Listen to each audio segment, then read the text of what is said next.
Now we see in the first 5 verses, Abraham is justified by faith. Now I'm reading now verse 1.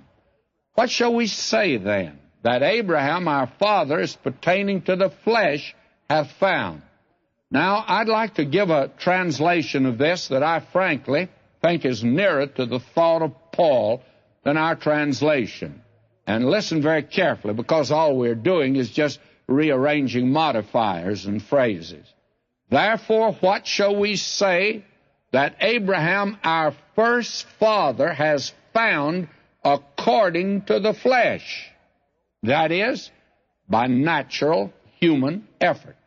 Now, if you'll notice that this is in line with the thought of this context, and the therefore that opens this chapter connects this argument with what he's been talking about back in the 3rd chapter. The gospel excludes boasting and establishes the law, as we saw last time. Abraham and David confirm Paul in this thesis. Now he uses this idiomatic phrase, what shall we say? And Paul uses that in the argument portions of this epistle.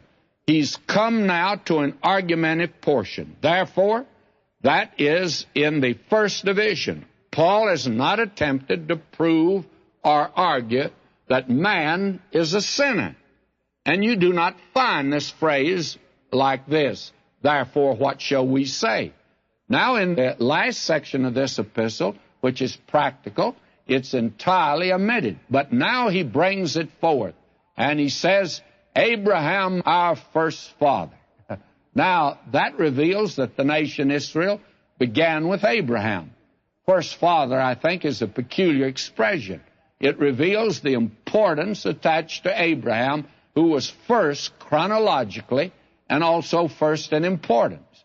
Many years ago, when I was a pastor in Nashville, I was invited by several friends that I had known before I studied for the ministry. They were Jewish friends. And they invited me to come up one evening to speak to a group of them in the YMHA, Young Men's Hebrew Association. And I went up and spoke to them on the glories of the Mosaic Law. And I was amazed to find that they stopped with Abraham. They never went back of Abraham. Quite a few of the questions reveal that. And finally, I asked them some questions. I said, don't you count Noah and Adam in the line? And they laughed and said, no. These young Jewish friends, they just said, no, we stop with Abraham. He is our first father. Now, what has he found according to the flesh? That is, that it could modify Abraham. But I think, frankly, that's what he does here. What has he found according to the flesh? Abraham has found out that Abraham's works according to the flesh did not produce boasting, but produced shame and confusion. That was Abraham's works. He had nothing to boast of. Oh, don't misunderstand. Actually, I think Abraham was a great man, and especially in that matter of Lot. He wouldn't let the kings of Sodom and Gomorrah reward him. But also, Abraham didn't believe God, and he ran down to Egypt. This matter of that little Egyptian maid that he got and the son that came from her, these are things that are not to be boasted of by Abraham.